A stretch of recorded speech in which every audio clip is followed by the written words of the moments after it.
Hi, it's Jasmin. You know, that girl who did you-know-what way before the internet ever existed.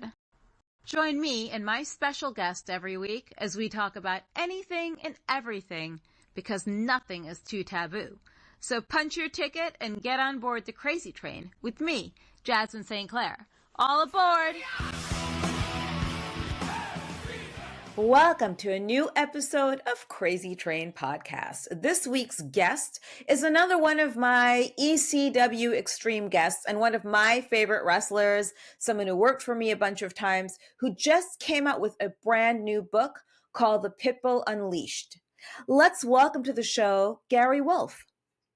Thank you so much for hopping on the podcast today, Gary. I know it's been a minute, and I was kind of very happy and shocked to hear that you have a book that just came out, which is The Pitbull Unleashed. I'm glad you have a book because you definitely need one. Yeah, a lot of people have been telling me that for so many years, and I finally some guy called me up. I finally said yeah. So I did it. So what was the driving force? Because I know it's not an overnight process. And how long did it take for you to actually write your book? I'm going to be honest with you. I knocked it out in probably about 2.5 months. Really? Yeah, I was moving hard. Plus, I wanted to get it out for the big event that was going to be held in Philadelphia on May 3rd for One and Done. And also because of the fact that I'm finally putting the Pitbulls back together. So I found a new guy to be Pitbull 3 because there will never be another Pitbull 2. So that's how I did it. So this way we could cross promote it, stuff like that. Now let's go back in time. When you first started in ECW wrestling, what were you doing prior to that? Working for Lawler, working for Jarrett, working for Paul Jones and George Scott. ECW was one of the original. They were called Tri-State Wrestling Alliance first. So I was already working for them in '88. We were the second tag team that ECW ever had. There was another tag team there, Super Destroyers, and then we ended up getting the belts. And then we stayed there. And we would work all independents because we were still going to school. And we were also working for Vince at the same time, because they liked us for developmental stuff and extras, and we would go on tours with them if they went to Austria, Germany. It was just giving us extra. We were still going to school, so it was helping us out because we really didn't know what the hell we were doing. We were honestly beating each other up instead of working. You know what I mean? And once we went up there and we realized, the boss man is hitting me, I can't feel him hit me unless I'm looking at him. You see what I'm saying? And then I realized, wait a minute, this is how you work. I had no idea. We were only 19 years old. So then we went back to George Scott, Paul Jones in North Carolina because Vince sent us there to work 6 nights a week. Because he was going to be bringing us in. And that's way before the Nasties. That's way before the Hardy Boys. But while we were there, the Malenkos would come in. The Fantastics would come in. All these tag teams were coming in from New Japan Pro Wrestling to wrestle at our company. I had Ric Flair. I was at Ric Flair's house almost every other day. It was crazy. And then when he was in town, we would always go out, hang out with him, He never liked being alone.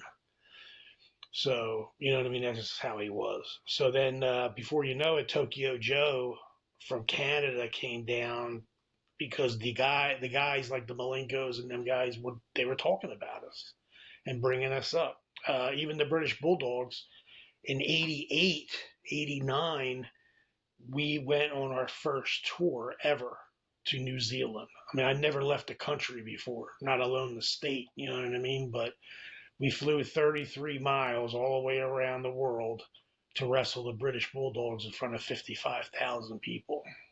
So they called us the American Pitbulls against the British Bulldogs. And it was a hell of a fucking show.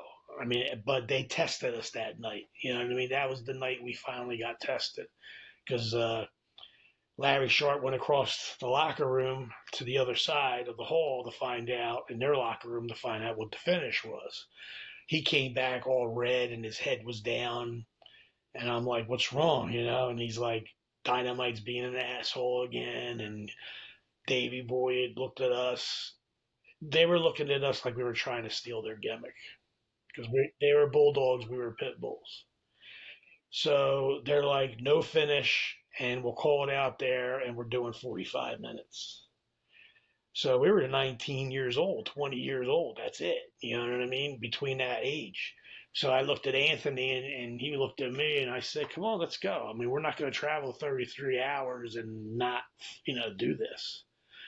Plus, it's going to ruin our reputation if we don't, you know? So we went out there, killed it for 45 minutes. They called the finish out there. We nailed it perfect.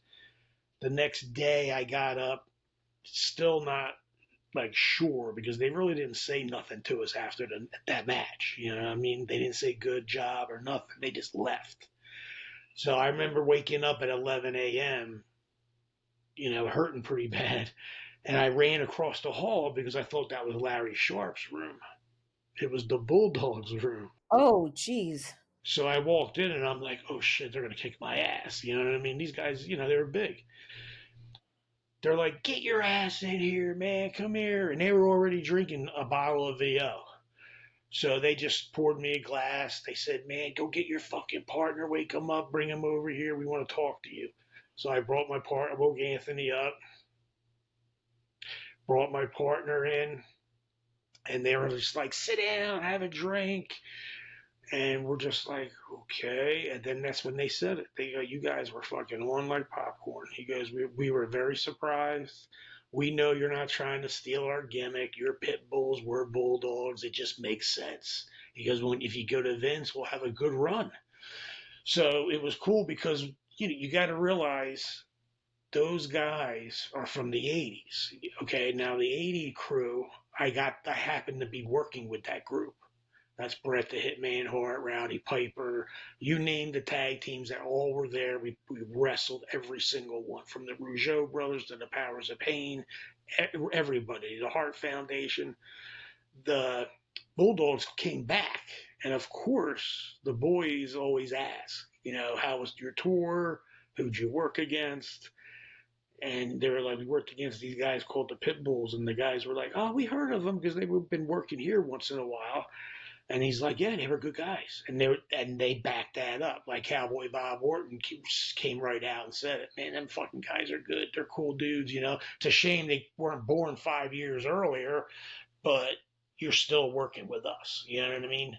And it was good. I mean, just having them talk and then doing another independent show against the Wild Samoans was great because what happened there was, back then, if you're on an independent show and say you're a top tag team, the promoter's going to ask you, who do you want to work with? So the Samoans always said the Pitbulls. Oh. So that's how we started our run. And we ended up going back to New Zealand 4 more times, once against the Guerrero brothers, which was Eddie Guerrero's dad and Rey Mysterio's dad. So that's great experience.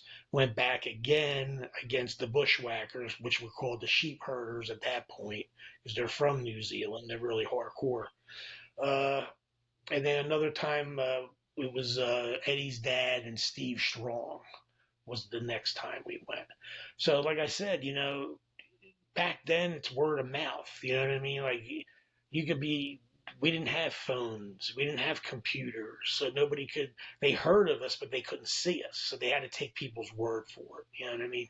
Yeah, I mean, I feel as though it was a better environment then. It was more interesting and more mysterious because if you think about it, a lot of the stuff we did was prior to the internet, which gives it another layer of mystique and allure. And with that said, what are your thoughts on, and we're kind of jumping ahead, on pro wrestling today versus then? Because I feel, this is my personal opinion now, just a comparison of notes. I feel as though there is less psychology. There is less respect for the veterans. You no longer have people coming into a locker room introducing themselves, especially like these local backyarder jabrones. And you have everything else, like everyone just wants to get their spot. Everyone wants to get all their stuff in, forgetting the fact that you're there to tell a story, right? And you're also there to have people become emotionally invested. Like these people, they want to be worked. And instead of, just throwing shit out there, it kind of ruins it, I think. I agree with you 100%. Plus, working for ECW, you got to remember, they weren't normal marks. They were smart marks. So if you try to insult them and try to work them, they're just going to straight out say, you fucked up. You're an asshole. I mean, that's just the way the arena was. So you had to give them respect. Besides that, you want to bring the crowd into the match. I always said this. They work 40 hours a week. Okay, they're fucking tired. They need to get rid of some stress, so they come to the arena. They can throw things at me. They can call me an asshole. Whatever makes them feel better. I don't give a shit. As long as they leave that building going, that was great. You know what I'm saying? Like, man, I'm going to go home and sleep good tonight. You know what I'm saying? And as far as the new guys today, I'm old school. I mean, I still to this day go in every single locker room, shake everybody's hand. Even if I don't know them, I will introduce myself to them, look them right in the eye. And I would also go up, just like I was taught, to the head, the main event, and say, thank you for the house. I mean, I've been to shows and I'm main event and we got a packed house. I'm in Ohio. There's like 7,000 people there. And I'm just sitting there and I turn around and look at Katanka and Billy Gunn and a couple of guys. And I'm like, dude, nobody even said thanks for the house. Like, what the fuck is Really? this shit? You know what I'm saying? I'm like, I say it every time I go and work anywhere. These fucking kids. And then I talk to producers. Like I'm really good friends with Dean Malenko and Jerry Lynn and them guys. And I was happened to be on the road with Dean. And Dean, he's got Alzheimer's and dementia. He's not doing that well. So you know how to take care of him. And I was talking to him and I even asked him, I said, what's up with these guys in AEW? It seems like they got bad attitudes and they're not telling a story. All they're worried about doing is flips and flops and acrobatic. I mean, this is wrestling, not gymnastics. And he told me straight up, he goes, Gary, I fucking tell these guys what to do, and they don't even listen. They don't even respect Dean Malenko, who could probably, even with the condition he has now, he's still a man with 1,000 holds, and he could still out wrestle any fucking buddy. And that's the truth. But these kids today, and then Vince, well, not Vince, but the WWE is actually taking some of them guys and bringing them over there. And the ones that don't last, like Britt Baker, example. They brought that Britt Baker into NXT. She thinks her shit didn't stink, you know what I I mean? know. And she likes to talk really bad about people.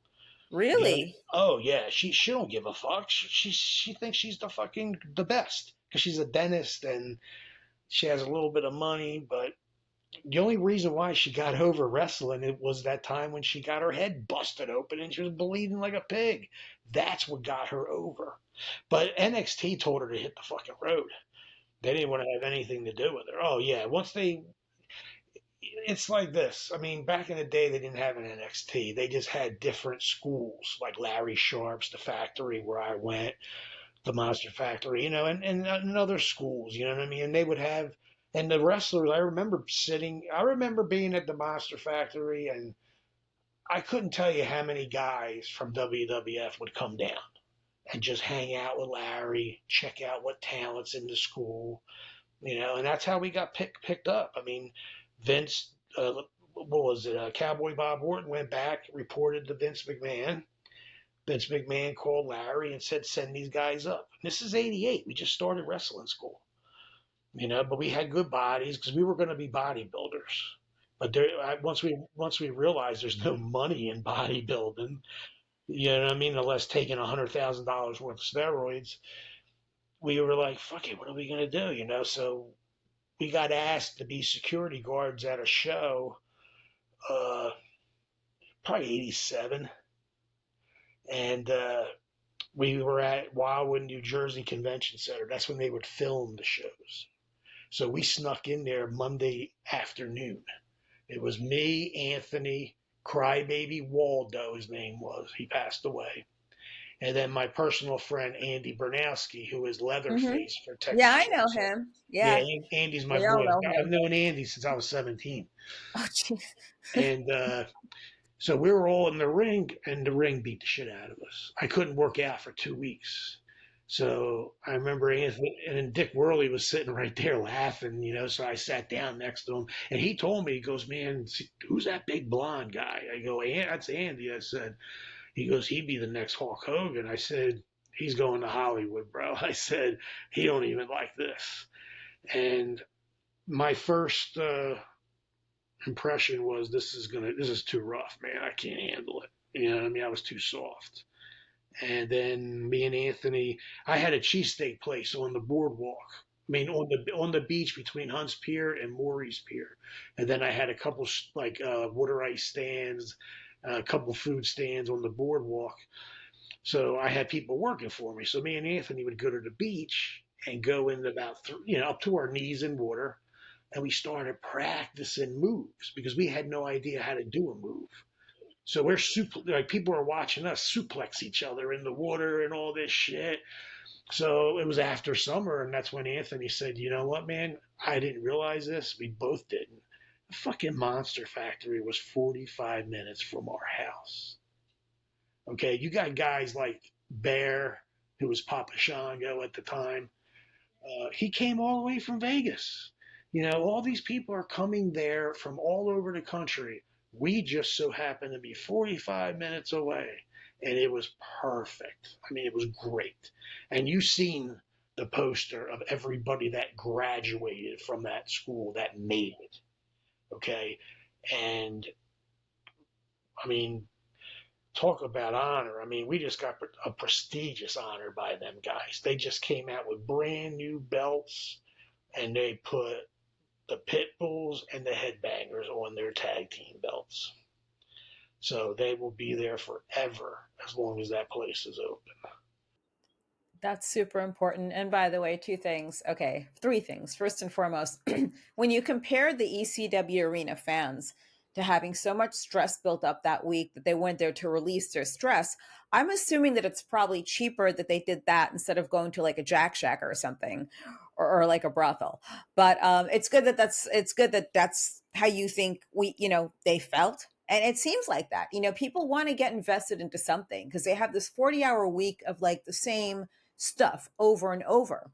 And Andrew Bernarski, he's a very special friend because I got pulled over because of him one night making an illegal U-turn, and everything's fine on my end. He starts discussing with one of the cops that's speaking to him. Oh, yeah. Well, I was in this movie. We killed cops. I'm like, Jesus Christ! Like, we're going in tonight, but they're taking photos with him. I'm like, okay, thank God, but just do not open your mouth and have me make illegal turns in the future.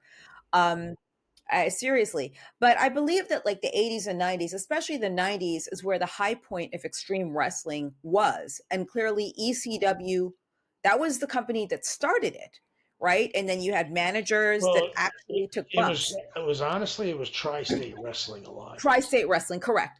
and then it And turned into Eastern.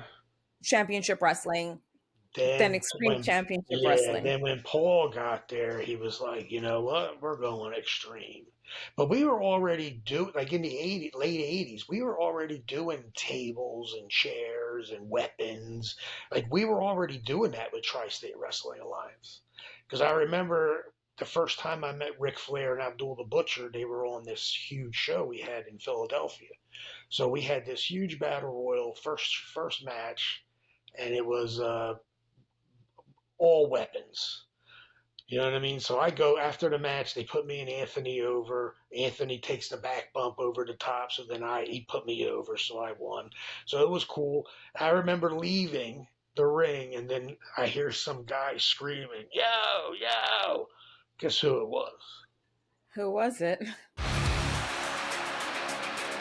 Are you looking for a safe way to bet online where there is something for everyone, including yourself? Then go to betonline.ag where I am sure you will find something. Don't forget, it's betonline.ag for the most variety and the safest way to bet online. Sandman. He was the one, yo, hey, get back here. He's Yeah. in the crowd. Was he? So yeah. So I'm like, who the fuck's this fucking asshole? I'm thinking to myself.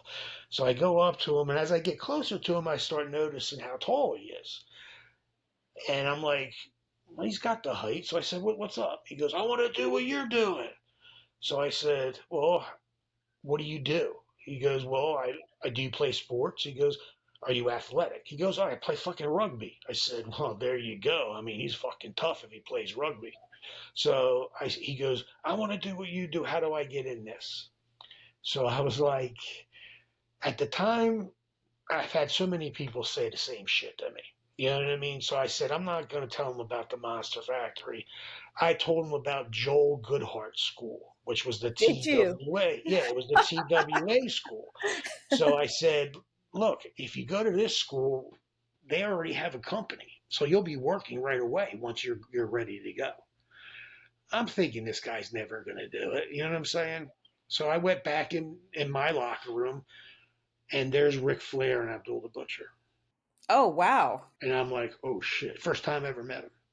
So they're like, Abby's putting a blade on every single finger because he's going to cut everybody's head.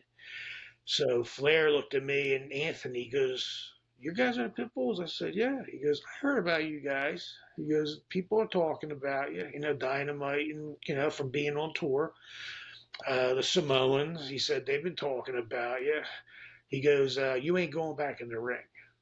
And me and Anthony were like, well, the booker said we have to do this match. He goes, no, fuck him.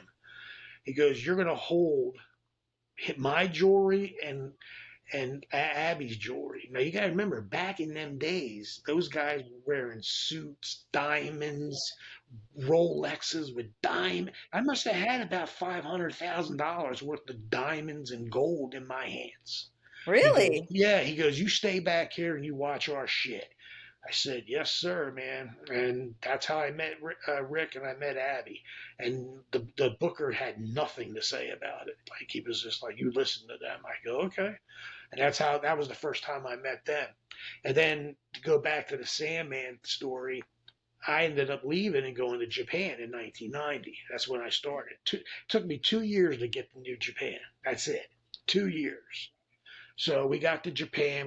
We had our tour, 3-week tour. Went back a couple more times. I ended up getting injured.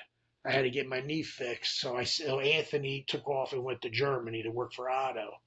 And Larry Cameron, the black guy, big black dude, took my spot because I had to get my knee redone. So I got my knee fixed. Larry Cameron and Anthony were there. Strange story about that. Larry ended up dying one night in the ring. And when he died, Otto was such a piece of shit. He just put his body in the back of the locker room and left it there. They didn't call no ambulance. They didn't call nothing. And he would not send, like, the family was like, how are we going to get his body back? He's like, well, you're going to have to come to Germany and get it. Wow. So I just remember I was all healed up and I'm laying on the couch and 2 o'clock in the morning, Eastern Championship Wrestling comes on TV. And we didn't have TV when I was working for them. So I was just like, what the fuck's going on? So I called Todd up, called Sandman up, and said, when you guys started TV? They go about 3-4 months ago. They just fired Eddie Gilbert at that point. Oh, okay. Mm-hmm. Yeah, they just got rid of him. Yep. So they're like, we thought you were in Japan. I said, well, we were. I said, but then I had to get knee surgery, and then I didn't want Anthony to lose money, so I sent him to Germany. But I'm better now, and I'm ready to work. I want to come back. So Todd was like, be at the arena Saturday night. I said, okay. Showed up. Paul, first time ever met Paul Heyman. Said hello to him. He said, get dressed. You're working tonight. And every week I would go there, and I just got bigger and bigger and bigger. And before you know it, I was the biggest guy in the locker room. next until Big Dick came and 911. You know what I'm saying? Because they're monsters. But as far as Taz and everybody else, they couldn't even come close. So Paul put the TV belt on me after maybe, what, 2 months? So I was television champion. And I told him I didn't want the belt. And he looked at me like I was nuts. But because he was like, come to New York. I want you to do a promo. And I'm like, well, you don't even know if I can do a promo. You never seen me do a promo. He's like, I heard stuff. So we went there, me and by myself, and cut a promo with JT Smith, who had the belt at the time. I knocked him out of his sneakers. I hit him so hard in the face because I wanted to be snug and stiff. All I remember Paul doing is going like this, covering his mouth so he wouldn't laugh, and he ran out the building, out of the house. So it was all done. He came back in. He goes, holy shit, that fucking promo was great. He's like, come outside. I want to talk to you. So I went outside. He's like, I want to put the belt on you, the TV belt. I said, I've only been here like a couple months. I go, he goes, yeah, but you do everything I say and you listen to me. I said, I'm a tag team. I said, I wrestle singles, I can, but I'm really a tag team. So he said, do me a favor, hold the belt. And then when Anthony's done in Germany, he comes in and we tag you guys back up again. So I said, okay, I'm down with that. And I'm very, very, very glad that I did take that belt because that's one of the number one television belts in the wrestling business today. You look at the list of guys that had that TV belt, nobody could touch that. Nobody. That's true. And plus, I believe back then we had characters in wrestling. Nowadays, the guys that go into the ring, first of all, they don't dress like they're coming there to work at a job. They look as though they just got off their shift at Starbucks. And you guys had definitely big characters. The girls, like the Francines, the Dawn Maries, the Electras, Jazz, Angel, everyone was dressed in a gimmick. Like I remember Francine had all the S&M type gear when she worked with you guys. Dawn Marie had all the cute little skimpy outfits. And that's what I thought worked. It was sex and violence selling. And one thing I really admired the most with those girls is that they actually learned to take bumps. When I first started, wrestling, I was training with Mondo Guerrero. So trust me, I could bump. I could take the bumps anywhere and no matter how high. Plus, I knew how to protect myself and actually learned matches. And I think every manager should know that. Nowadays, you just get girls from whatever, I don't know, Hooters or somewhere, just, going up and just standing by the ring. Those girls had the psychology down. What were your thoughts on having a manager at first? Did you like the idea or were you just really cold to the whole idea? No, because we started off with Larry Sharp being our manager because it was his school. So he would manage guys that are going to make money because that makes him money. So, so he managed us. So we've always had managers from Missy Hyatt to Terry Reynolds to Jason Knight to Moolah and what's the Moolah. other? Yeah, Moolah and her That's girlfriend. awesome. What was her girlfriend's name? May Young. Was it Yeah, May May? Young. Yeah, Yeah. May Young managed us as well. So we were in the stud stable with Robert Fuller. Bruno from Tennessee even managed us. Really? That's honestly when I met Dwayne the Rock Johnson when he was a little kid. He was still a kid because Bruno would sit on the toilet and make eggs. He had like a pan. He had a hot plate like right next to his bathroom. That's how he was. But he was. I mean, if you were down and out and hurting, he would take care of you. That's one of the guys. You always wanted a manager. Uh, but I was very, very protective of my managers. Like I didn't want nobody messing with them, nobody hurting them.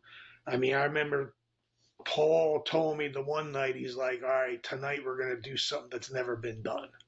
And I'm like, what are you talking about? He's like, you guys are going to put Francine through a table with a super bomb.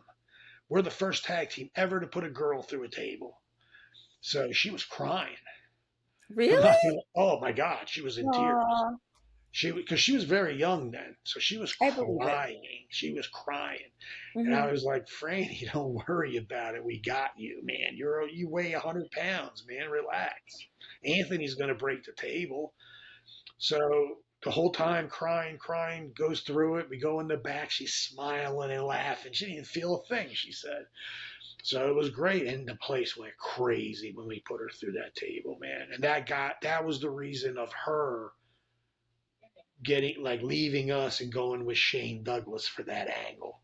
And that particular night's the night I broke my neck. So everything kind of fell into place, even though we didn't plan it. I mean, we were making storylines and we weren't even trying to. It just was a freak out. I took a wrong bump, man. I broke my neck. You know what I mean? It shit happens. I'm just lucky I'm alive. Because I broke C1 vertebrae. I should have been dead or paralyzed. Yeah, I don't think people really understand that wrestling is real. It is choreographed, but you have seen someone's body hit a weapon, a mat, the ground, a light tube. I don't even like using the word choreographed because that seems like we got in the ring and went over the whole match. I like to say it's predetermined. You know what I mean? Like we know who's going over and who's not going over. But everything else, I like to call it out there in the ring. I mean, that's just me. I'm old school like that. I can't, because I've seen veterans do it. Like I saw Randy Savage sit there and go, and he would do his match A, B, C, D, E, F, G, every single move. Like now, what happens if move D gets fucked up? What are you going to do? Go back to D or go to A B C D? Improvising. Yeah. So it's like I didn't like that because I don't. I know you know because you know the business, but you'll see people screw up, and instead of going on to something else, they try to do the same move again. And we know it because we're wrestlers. You see what I'm saying? But the fans at home, sometimes they don't pick it up. But then again, smart marks will be like, oh, they fucked it up the first time. Now they're doing it again.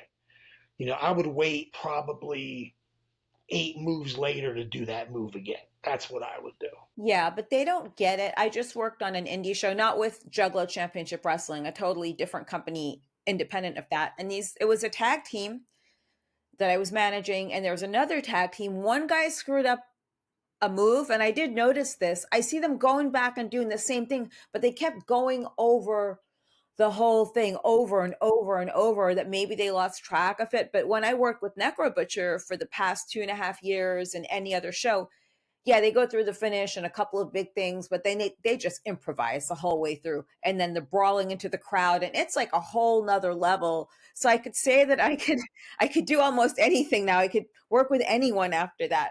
But I feel that it's just such a lost art of actually storytelling, like getting back to basics. Do you think that we will ever get back to that in wrestling? I mean, I'm not going to lie. I've noticed that Vince is not Vince, but the company that owns Vince, which is the UFC. TKO. Yeah, Yeah. they're they're working on their storylines now a lot better. I did notice that. AEW is just they're out of control. I mean, it's just there's no storylines and I mean, come on, man. You get super kicked 9 times. I mean, a super kick used to be a finish. You know what I mean? Don't get me wrong. I mean, I put over the Young Bucks all the time because I think they are a great tag team. The only reason why I think they're a great tag team is because they work good together. They know what each other's thinking. That's what I say a good tag team is. A good tag team is like me and Anthony go in the ring, we're going in the ring the same time. We're leaving the ring the same time. I know what he's doing, he knows what I'm doing. We don't even have to communicate. We just look at each other's eyes and we knew what we were doing. And to me, that's a good tag team, especially if you're going to tell a story. Young Bucks tell great stories when they work.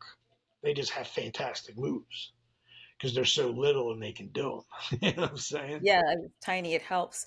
Uh, Now, I know that we just had a really sad loss in wrestling with Sabu. Could you tell me one of your most memorable moments with him, if it's not too depressing?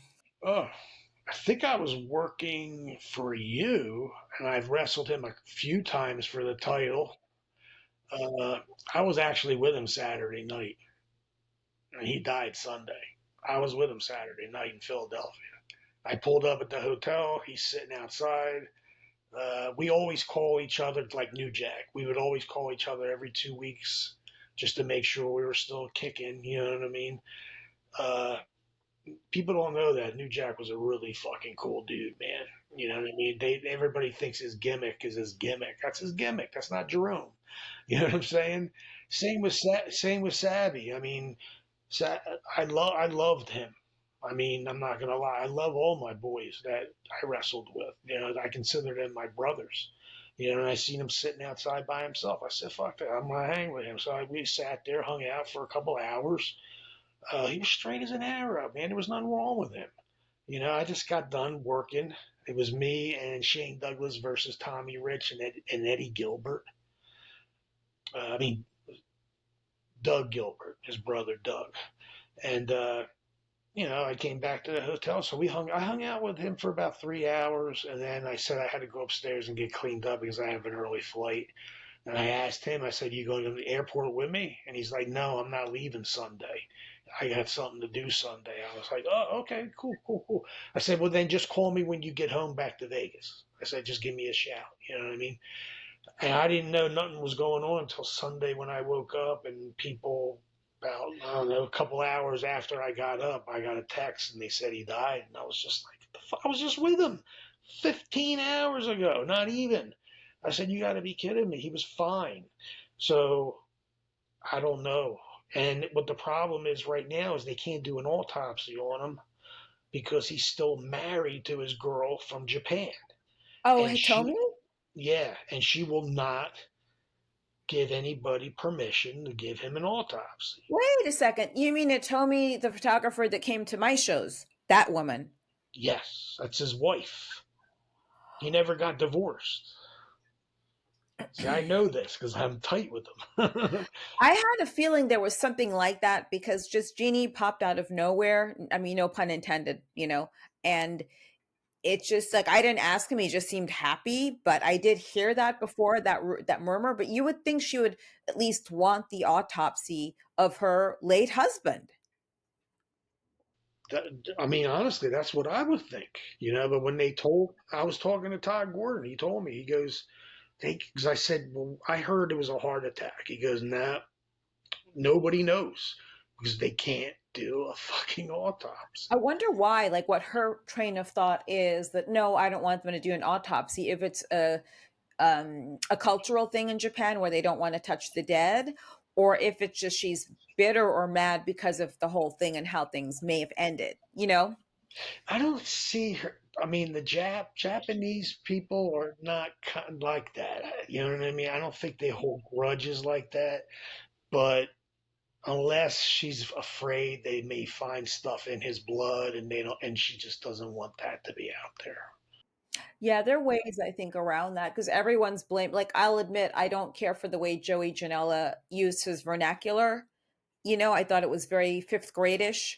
Um, and that's the truth. That's very disrespectful, especially with a veteran. But, you know, hopefully the truth comes out soon enough and hopefully Hitomi gets on it and gets the autopsy because it's closure.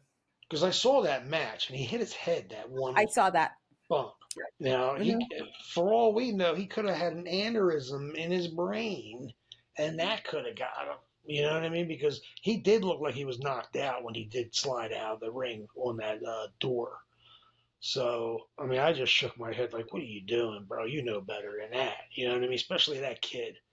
You know, he should just beat the shit out of him. I mean, it's his retirement match. You know what I mean? You're supposed to go out on top. Yeah, I don't think that was really supposed to be his retirement. I thought he had another match, but regardless, he should have beat the living crap out of him. And I saw the whole bump he took out of the ring, and then it's like he's all cut up with the barbed wire, and his head's just like shaking. Okay, was he working us, or did he really have a convulsion at that moment? I Because he never was good at working people. He was, but I'd never seen him do that. I mean, I've seen him take crazy bumps. I mean, I almost killed him once. I mean, I power bombed him off the side of the ring through a table, and just one side of his shoulder hit the table and shattered it, and then he hit the ground. I thought his head hit the ground, so I jumped down.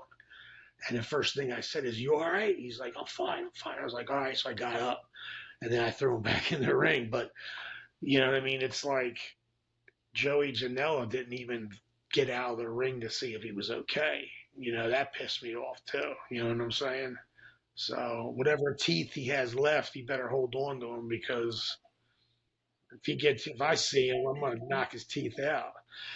Yeah, well, I don't, I think a lot of people feel that way. Speaking of which, when will you be debuting the brand new Pitbulls or Pitbulls 2.0? We're still working on that. We're trying to find a promotion that wants to bring us in.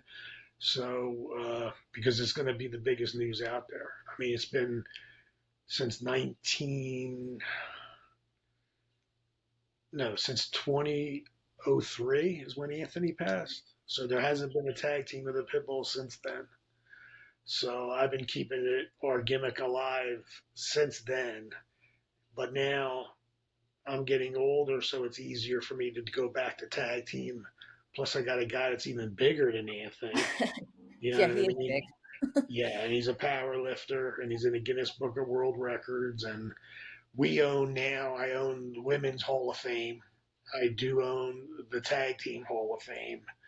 So, which pretty soon, I don't even know if I put you in yet or I gave you your letter, but I know you're getting in 2025.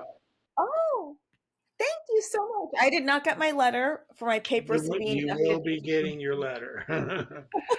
That's honor. That's like I'm very honored for that because I just realized I've been in the business since like 97. Yeah, it's time now. Like we put Natty in from the Hearts, Jim Yeah, she's Mansell's daughter. great.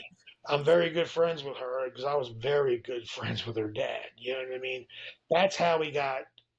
Honestly, when we were working for Vince, Gorilla Monsoon and Vince McMahon was doing commentary during our match against the Hart Foundation, and that's when Gorilla Monsoon was hitting Vince on the leg, and he's like, "We gotta sign these guys. We gotta sign these guys." And Vince is like, "Man, but they look so young. We're still like kids." He goes, "Yeah, but look at their bodies. They're already big. They're already growing. You know what I mean? So they're going to grow into it."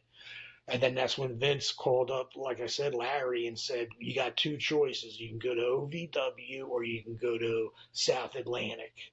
So we went to South Atlantic because you got Ricky Steamboat, you got Ric Flair there, Paul Jones, George Scott, all Robert Fuller, Ken Shamrock was there as Vince Torelli, Kataka was there as Chris Chavis, and like I said, Robert Fuller was there with the fucking stud stable. That I wanted to be in the stud stable, but when we got there, they made us baby faces, and I hated it. I hated it Why? because we sucked as baby faces. Because you got to be humble, and which I could do now, and all that stuff is not a problem.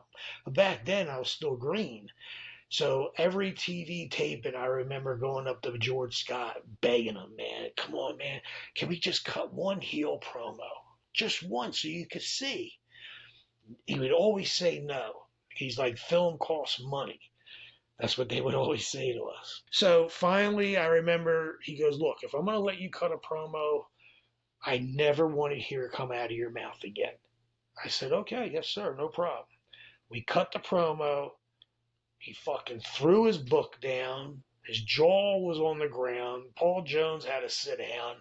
And they looked at us and said, "What the fuck? Nobody told us you were natural fucking heels. Nobody." He goes, "So now the Nasty Boys, we turned baby faces, and we became the heels, and we got in the stud stable. Nobody turned the Nasty Boys baby faces. We're the only tag team that was able to do that." But with haircuts like the ones they had, I worked with them in XWF. They were perfect as heels, by the way, just because of the haircuts alone and the outfits and stuff like that, and the thick Southern accents. I thought they were better as heels, and I don't know because I feel as though with heels these days, I had a whole MAGA gimmick with Necro Butcher. Like we had a Trump flag and everything. The first time we got booed, right? But every show after that, it grew and it grew, and people were just so happy. And I don't know if it's because he's a veteran, cancer survivor, and maybe that's what put us over his faces. But the whole intent was to be heels. Yeah, but everybody likes Necro because they like his style. He has a different style of wrestling. It's more. He should be honestly. He should be working like if he came up earlier, he would have been in FMW with us. He would have been in Wings with us because that's hardcore wrestling. You know, they had the electrical fucking rings, the fire rings, barbed wire rings. It was freaking insane because that was in Japan. It was way more brutal than it was in ECW. People don't even understand that, man. But I heard now it's like night and day compared to what it was when I was going there. It depends who you work. Like I worked there 2 tours for Big Japan Wrestling, and I know the first night that I worked there, there was like this much glass in the ring, and my heels are one like 2 inch heels, 3 inch heels. So part of my foot was like in the glass. I'm like, you know what? This is cool. Just go with it. It's totally fine. It's Cork and Hall. Like how many other females in this business could say that they've been to Cork Hall to a sold out crowd for a death match. A few can, right? A handful, Oh, but I've been to Corrigan Hall a million times. right, you can, Corrigan but a lot of Hall, girls haven't. they're at Corrigan Hall and the Tokyo Dome are attached, and they're both attached to the Tokyo Palace. So when I would go in for New Japan, we would stay at the Tokyo Palace. This way, they have secret tunnels underneath the hotel, which takes you to Corrigan Hall or it takes you to the Tokyo Dome. This way, you don't have to go outside the hotel and get mobbed by people because they're waiting for you to come out. Yeah, Yep, and they're dressed well too. These are like men in business suits buying like T-shirts, bloody photos. They had like yeah, little kids in the audience, little like 5 and 6 year old girls. yeah. I was beside myself, and you have Well, death matches girls, there. yeah, the girls that start wrestling there are like 9 years old. It's What? crazy. Yeah. Like the one girl that's in WF right now that has the belt started wrestling at 6 or 9 years old.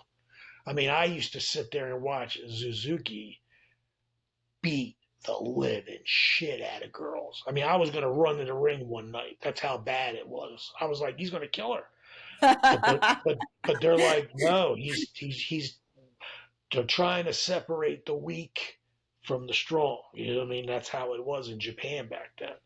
You know what I mean? Like Dynamite would get out of the ring and Benoit would get out of the ring after doing an hour match and start doing free squats just to show the jabs. Don't fuck with us, man. Don't fuck with us. You know what I'm saying? That's how it was, you know? But then you look at like one night they put me in a ring with a guy that used to be a sumo wrestler. So he's like 400. Whoa. Oh, yeah, he hit me with a clothesline. It felt like a tree hit me. That's how hard it was. I mean, I don't know if it broke my collarbone, but I think it dislocated my jaw. That's how hard it was. But back then, I mean, I ended up blowing my knee, and Master Saito wanted to send me home, and I'm like, I don't want to go home. I go, we're doing the Hase and Sasaki at the Tokyo Dome for the belts. I don't want to miss that for TV. He's like, all right, well, just keep icing it, get the swelling down. And then I got the guy, his name was Black Cat. He would tape my leg up, and he taped it so it couldn't bend. It was like a peg leg, you know what I'm saying? So I still wrestled. I just cut the ring off, still did all my shit. Slammed him, threw him outside, rolled outside, slammed him on the concrete outside, threw him back in, tagged Anthony. We just cut the ring off, you know? So we lost, of course, because I was injured, but the fans were still behind us. Like they were just like, look, you lost, but you had a great fight. And that's all they care about in Japan is a great fight. And as long as you show them you're giving them 150%, they will support you. So that's how we got over in Japan. I love Japan. I got my Ribera jacket last year. They gave me one. It's purple. I don't think I've ever Nice. seen a purple one, so I I don't never know. saw I never saw a purple one. Yay! Woo! Okay, so everyone, don't forget to subscribe to my YouTube station, and most of all, to keep an eye out for the new Pitbulls, and most of all, to pick up Gary's book, The Pitbull Unleashed, which we could find on Amazon. Amazon, Walmart, Barnes and Noble, you name it's everywhere. Right now I am number 5 in wrestling books. Okay? And I am number 49 in all sports category in Amazon. So I'm under the 50 mark. So my author is they're fucking happy as shit right now. So I'm trying to get to number one. That's what I'm trying to do. You'll get there, I promise you. And thank you so much for joining us. And real quick, could you give us your socials if people want to find you or book the Pitbulls? Yeah, you could just my Gmail is pitbull gw 67gw at gmail.com. Also my Facebook, Gary Wolfe. You can always tell because it's the Legends Wrestling. It's a cartoon picture of us. I have a bunch of sites, but I only really use the one. But yeah, you can get in touch with me through that, or you can even contact the hot Jasmin St, and I'm sure she'll give you my information. Of course, I would totally help my friends out because you were always good to me when you worked for me, and you're always nice to me every time I see you. And I hope, we work together again sooner than later with Missy managing you because Missy is one of my oldest friends in the business. Yeah, I talk to her every couple of days. She's and she lives only 3 hours from me, but yeah, she managed me and Anthony when we were in NWA. We were the USA tag team champions. So having her manage us again would be pretty cool. So Amazing. Feuding with her again would be pretty cool. We had some great cat fights. But anyway, thanks for joining us and sit tight.